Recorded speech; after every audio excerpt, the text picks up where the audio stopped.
You have to come up with a plan with R&B songs. And not only that, I think when you're an artist isn't like you can have a bad day as a rap artist, and I feel like you can come in and you can just rap. I think you do the same thing with R&B, like if you're gonna do it, but I think it takes a lot more for you to like prepare mentally, because I think for me, like R&B, I think you can the feelings you put into it. I think it's like you almost have to like.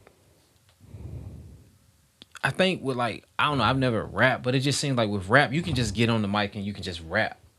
But it feels like with R&B, it feels like you can't bring like a bad day at work into the studio and sing. I don't think it would translate like feeling wise. Like I know, yeah, you can, I guess, zone out or whatever, but I just think like the vibe. I think you kind of have to like separate it like from the day. Like as in rap, you kind of just like reciting. You don't have to really put emotion into it. Yeah, and then you probably can always re-record. It'd be easier to re-record a fucking rap song than it is an R&B song. Yeah. And then layers. It just and then also about the production too. I feel like today's R&B's songs are not. I'm used to the overproduction of shit. Mm. Layers and layers of vocals. Like, it just you can hear the key changes and you can hear them. You can hear.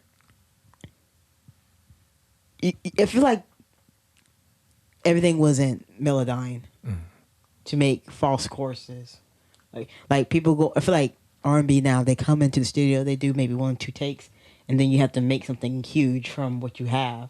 So you have to artificially make harmonies and shit like that because it actually would be easier for the producer because you realize the way that you're training the artist to sing, they can't really do it because they're not trained. They just got a good voice. They're not a trained singer, so they can't make their own harmony. So you have to do it to make it sound right. So, as an engineer, you get somebody that wants to try to sing and they're not the greatest. Is it our job to try to coach them if we can to have better records, or just get the best recording out of it? Just work with that. It depends on the artist. It's a little bit of both. I feel like it depends. It definitely. I mean, it depends on the artist. If they come in, they know they're not the best singer or whatever. They're gonna want you to coach them, but if they can't do what you're trying to show them, you're losing it. You'll still lose anyway. Yeah, it defeats the purpose. Now, a trained singer, like I know a girl, Trey, shout out to Trey, she can come in and she can do her own harmonies. She just need to know which ones, sometimes just which ones to do, so I can get quick takes like that. Or she'll know how to go. Like, can you kind of go up a third or something like that? It's like you're a little sharp, and then she can just adjust it. She knows how to adjust it because she can hear it.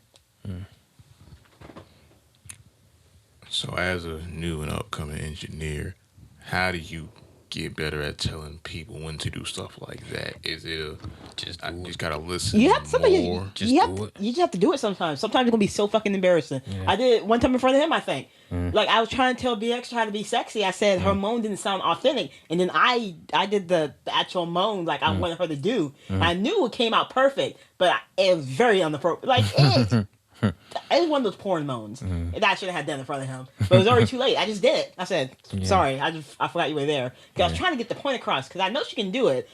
I just didn't know if it was because he was there, or she felt uncomfortable doing it in front of me, or something like that.